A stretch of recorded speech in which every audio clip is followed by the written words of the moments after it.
is Indian Country Today. Esquili, yes, thank you for joining us. I'm Patty Tholahungva. Today marks 1 week since the killing of George Floyd while in police custody in Minneapolis. This weekend, waves of sometimes violent protests surged across the country.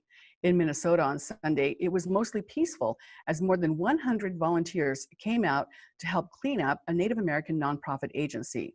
David Knoyer reports on the cleanup of McGeezy Communications, whose building was destroyed by fire during the violence on Friday night. Just down the sidewalk from still smoking embers, there's Smudge and Prayer for a Minneapolis nonprofit organization serving Native American youth. This nonprofit has served Indigenous youth for over 40 years. We're responding to a legacy. The home of the nonprofit called McGeezy was burned on the third night of destructive protests following the death of George Floyd while in custody by Minneapolis police. With widespread looting and vandalism in the city, members of the American Indian movement had stood watch. For the first night, AIM was here trying to protect McGeezy from being vandalized. And the night before, it was not touched. That protection worked, but late-night flames still apparently jumped from nearby buildings. Watching the destruction of McGeezy, an institution that has been the foundation for organizing, for education, for opportunity, for building community together, is no longer there. We did not do that. We have been coming together to take care of our community. McGeezy's CEO, Kelly Drummer, is sad, if not angry. But she isn't pointing fingers. That night, this whole city block was in chaos. McGeezy youth are in disbelief. Yeah, it just helped all of us. What do you think about what you see? It's crazy. It's heartbreaking. You know, it's crazy. McGeezy had just moved into its new home in 2019. After raising $1.6 million to buy and renovate the space. And that's what's really hard to see this go, because this was our design building and how we wanted it to be for our youth. The first full day after the tragedy brought out an army of volunteers wanting to help. Amazing. They wanted to find a way to help, and you know, McGeezy being an innocent bystander in all of this.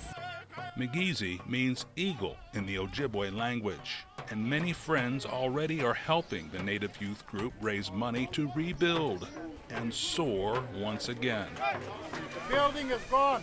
The spirit of the eagle remains here. In Minneapolis, David Knoyer, Indian Country Today.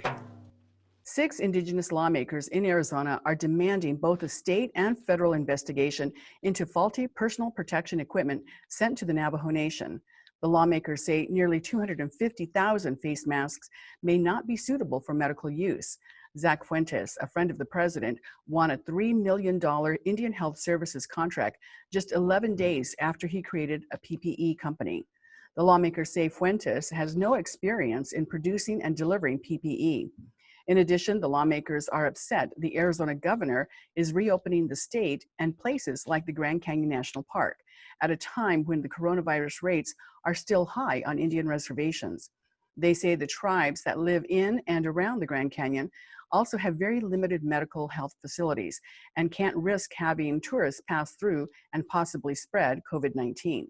They are demanding to know what the state and federal plan is to get sufficient PPE to the Navajo Nation and to help tribal governments across the state. Now for the latest numbers of COVID-19 cases in Indian Country, let's go to Jordan Bennett-Begay, our Washington editor. Jordan? Yate Patty, Yate Shikisto Shidine. 6 tribes reported more COVID-19 cases, and 1 tribe announced more than 10 deaths this weekend. Here are the latest numbers from our database. There are 7,647 positive confirmed cases and 247 deaths in the Indian health system. Again, that is a total of 7,647 positive confirmed cases and 247 deaths as of this morning. The White Mountain Apache tribe in Arizona has 77 more cases. This gives the tribe a total of 749 cases and 7 deaths. Also in Arizona, Salt River, Pima, Maricopa Indian community reported 11 more cases. They now have 46 cases in total, Patty. Thank you, Jordan Bennett Begay. Go And we'll ahead. be right back.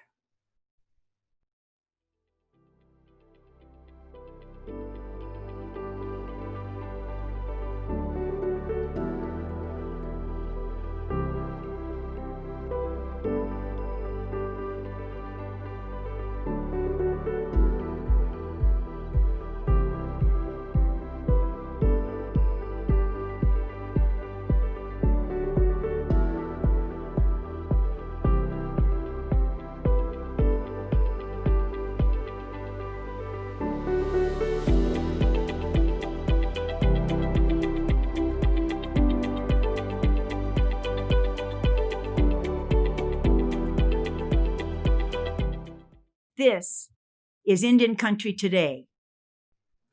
Welcome back. As tribes deal with the sudden changes to their economies in this pandemic, Congress allocated $8 billion in relief aid. Almost half of that money is still being tied up in litigation because of the use of the definition of tribe. Language in the bill included Alaska Native corporations, which many tribes objected to because those corporations do not have the governmental responsibilities that tribal governments have to their citizens. And before that even happened, a team of researchers from the Harvard Project on American Indian Economic Development put together a preliminary report on the economic impact the pandemic is having on tribes, and how the Treasury Department must get the funds out to tribes quickly and with the least red tape as possible. Joining us today to share the findings are Randall Akey. He is an assistant professor in the Department of Public Policy at the University of California, Los Angeles. Welcome, Mr. Akey. Thanks for having me.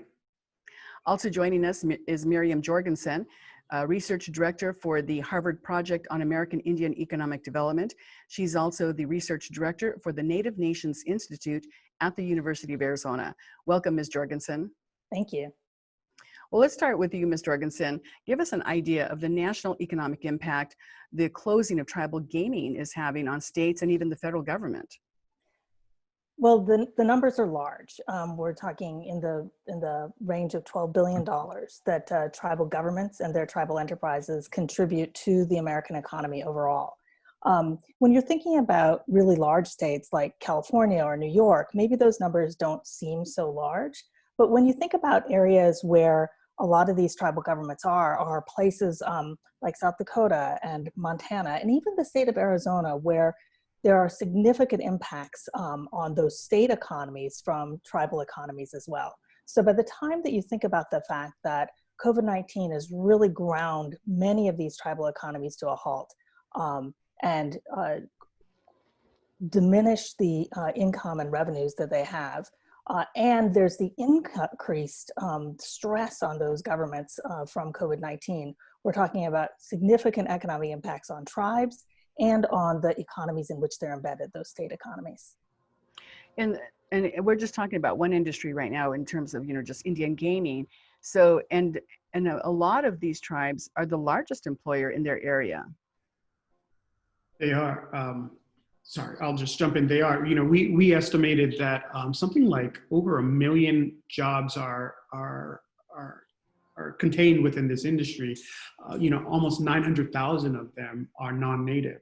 So, thinking about sort of employment both of tribal citizens, members located on reservations, but it's also a significant impact off the reservation for non-natives who are employed in this industry, as well as sort of the auxiliary type industries that you're talking about: transportation, food services, janitorial services, all these services that are, in service of either gaming or the leisure, hotel, restaurant industries that serve these communities as well. So yeah, it has these ripple effects as you'd expect. And I think that's one of the things to stress, that's part of what makes this a preliminary report. It's that a lot of our estimates were based off of the gaming industry because that's where we had some of the best data. But we of course know that tribes have tribal governments that are managing tribal governmental operations and are involved in a tremendous wide range of things that tribal governments do. And of course, tribes own other kinds of enterprises. They're in extractive industry enterprises, they're in tech enterprises, they're in various kinds of manufacturing. And so by the time all that data is counted in, we think we're actually going to get somewhat larger numbers. So this is a preliminary report, and the data are still, I think, startling to folks who haven't thought about the significant economic impact in the Indian country. So you included Alaska Native corporations in your report. Why is that? Because they're not tribal governments. They don't have the same governmental responsibilities to their members. You know, they're corporations, they have shareholders. And a lot of those people, well, I'm not sure about a lot, but many of those people are not tribal members, are not Native.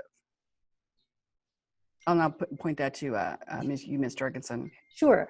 So I think that we have to be a little bit careful here that the letter references the fact that Alaska Native corporations are a player, but the estimates are really built off of the lower 48. And so the numbers that we're citing to you are not Alaska Native corporation numbers. We also make the pretty strong argument in this letter, and much more strongly in the policy briefs that followed it, that what we're really talking about is the governmental activity of tribes, and that tribal governments are a particular kind of entity. They're a government that is very similar to a state government or a national government in the kinds of activities that they undertake. And so they're part of that congregation of governments in sort of American federalism. They're kind of outside of that, but related to it. And that is not the same as corporate activity, that they're not merely service providers or business entities, which distinguishes them from Alaska Native corporations. That's not to say that Alaska Native corporations aren't doing vitally important work in Alaska. They're just not governments. And so just to clarify, our first report, which is that letter to Secretary Mnuchin that talks about the preliminary study data that we have, is looking solely at the contribution of American Indian tribal governments in the lower 48 states. And the later work that we do really makes this distinction that what we're talking about in terms of the entities to which CARES Act monies should be distributed are those American Indian and Alaska Native tribal governments. So understanding all that, there's still litigation going on that's holding up nearly half, estimates between 40 and 45% of the $8 billion allocated to tribes. Randall, how is this pending litigation impacting tribes when you're saying that this money needs to get to tribal governments as quickly as possible? So yeah, clearly it's problematic, especially if in the situations where the funds are necessary and needed for the provision of services for tribal citizens, paychecks, but also, again, provision of things like PPE in communities that are, definitely impacted by COVID, number one, and then number two, the sort of loss of jobs and the flow of funds. So it's problematic. And one of the things that Miriam and a couple of our other colleagues and I have done is we've looked at the potential ways in which we can, so that's what the Treasury is trying to do now, is figure out ways to allocate this next tranche of funding.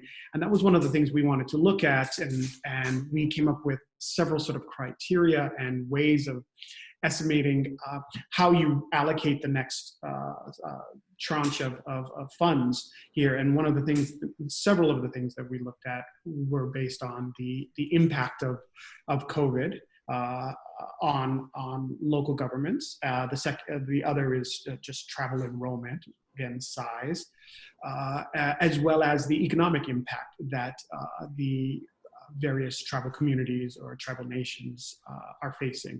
And those seem like important criteria to account for the ways in which the funds should be allocated, especially as detailed by the CARES Act law itself, so to be sort of in keeping with that. And that is one of the additional policy briefs that Miriam had sort of referenced earlier. Well, we've interviewed both Representatives Sharice Davids and Deb Haaland, and they said that the original request was for $20 billion, but in the end they got $8 billion. And they said $20 billion was more fitting for the need that's there in Indian country. So now we're down to $8 billion, and then now we're down to even less, half of that.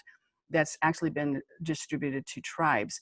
So really understanding this picture of economic development and the need for federal aid to assist tribes in this, because as you both mentioned, it's not just impacting tribes and tribal people, but also non-native people who are employed and who are part of this system here. Miriam, you mentioned in your letter to Secretary Mnuchin that tribes have had 3 good years of economic growth, but that this pandemic is threatening all of that structure. What industry outside of gaming are you most concerned about? Boy, that's a really good question. I think that we're concerned about energy industries. You know, tribes have moved strongly into renewable industries. Of course, there's legacy engagement in things like coal and oil and gas as well, and that impacts a number of tribes. And we know that those industries have been significantly impacted because of the crisis. But also just the financial flows that it takes to shift into more high tech kinds of industries like the renewables industries, not having the income streams necessary or the borrowing capacity necessary to really do that work. Is difficult for tribes. I would say the other industry that we're super worried about outside of energy is tourism-based industry.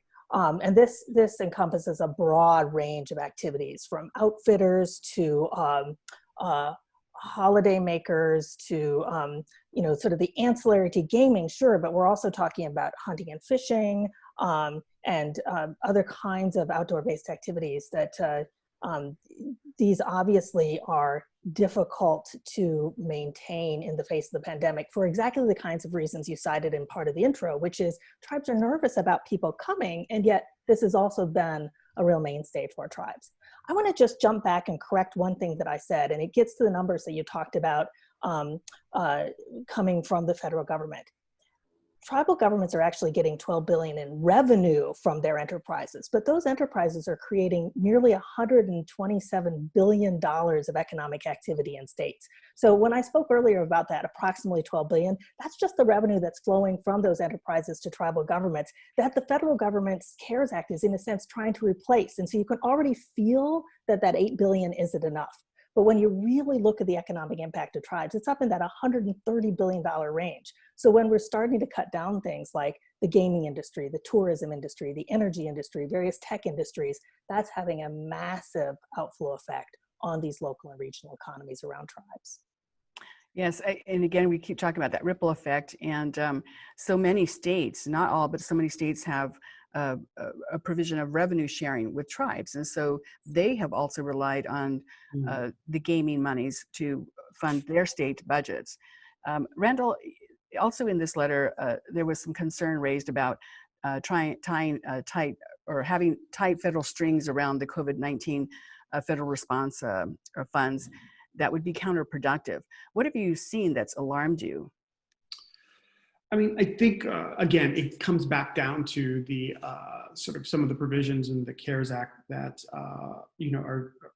are really dedicated to sort of reimbursement of costs and outlays related to COVID expenses. But I think underlying that, tribal governments need to function. They need to pay their workers. They need to pay for basic services, some which are, in the scope of, again, assisting tribal members to stay healthy, right? And so having to document all of those expenses in a way that are only tied to COVID-19 expenses, that perhaps may be a burden that, especially in such a short time frame, having to spend the money by the end of the fiscal year, or at the actual year 2020, and document all of those expenses seems like a bit of an extra burden for tribal governments that are already sort of strained at capacity to begin with. So that seems like one of the extra added, burdens that may not be as helpful. It's sort of in addition to being able to just spend the funds in the sort of the most efficient way and the most at the most pressing needs for the community. So, looking again at how they can, how can the federal government assist in cutting back that red tape? And there was also the application process for tribes to apply for this fund, but also for other pots of money like the payment protection plan as well. Did you account for that in your preliminary report?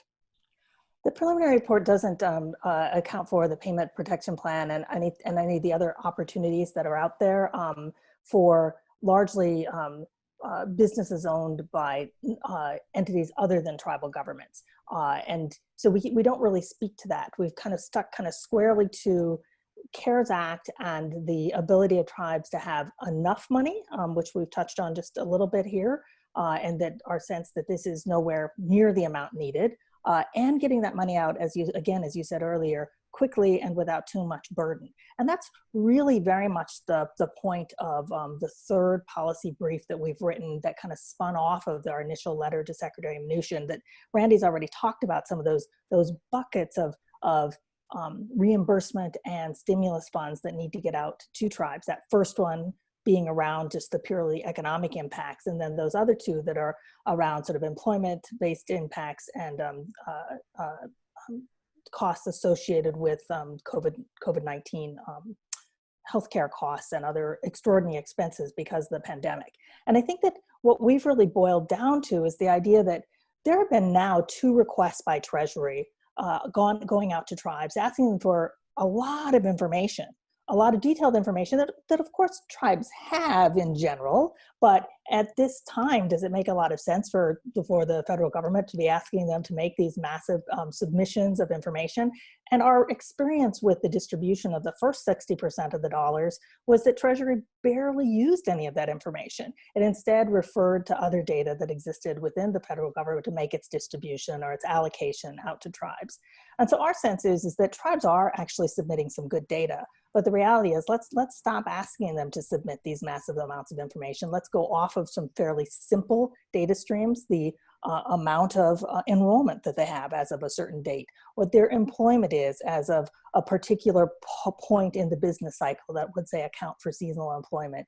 And then asking some fairly basic information, again, that exists in places like census or in other governmental data sources that allows an estimation using good social science data of the impact of COVID-19, rather than this detailed sort of, what's your receipt for that hospital bill kind of accounting that the federal government seems to be asking for. So let's get enough money, let's get it, do it in a way that seems reasonable and fair, and let's get it out there quickly, which also means not having this kind of strange accounting practice and asking tribes to spend all their time on the paperwork and submission process rather than on addressing the pandemic.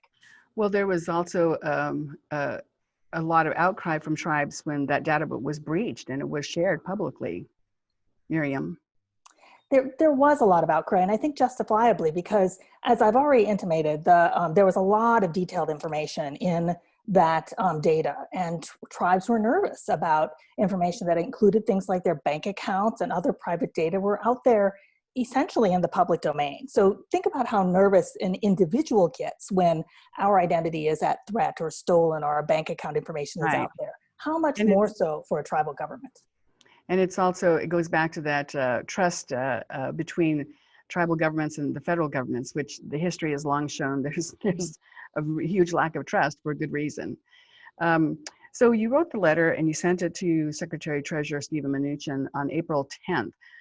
Randall, what has been his response?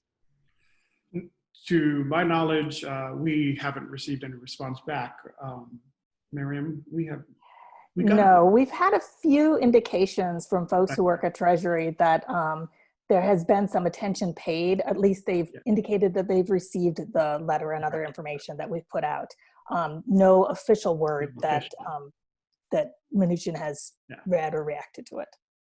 So where does that leave your letter and your preliminary report? I think it leaves us still working hard to get the data out there that Indian country needs and that the public needs. We have received information from numerous tribal leaders and for those who work on behalf of tribes, indicating that the data that we're producing, but in the letter to Mnuchin and in the 2 follow-on policy briefs where we talk about some of the things that were wrong with the initial allocation and how what a fairer allocation might look like with the next 40% of dollars. We've heard from a number of folks that these have been really helpful pieces of information for them to have, that this is good data and they're happy to have it and they want more of it. Okay, go ahead, Randall. And I think just to follow up on that is that, you know, there is hope and there is sort of this aspiration that there will be additional CARES Act or funding going on. And hopefully this may inform that for future legislation related to COVID-19. Well, thank you both for joining us today. Randall Aki, a researcher at the University of California, Los Angeles, and also Miriam Jorgensen with Native Nations Institute. Thank you. You're welcome. And thank you for watching. Take care of yourselves. Your life is precious. I'm Patty Tolohungva. Join us again tomorrow.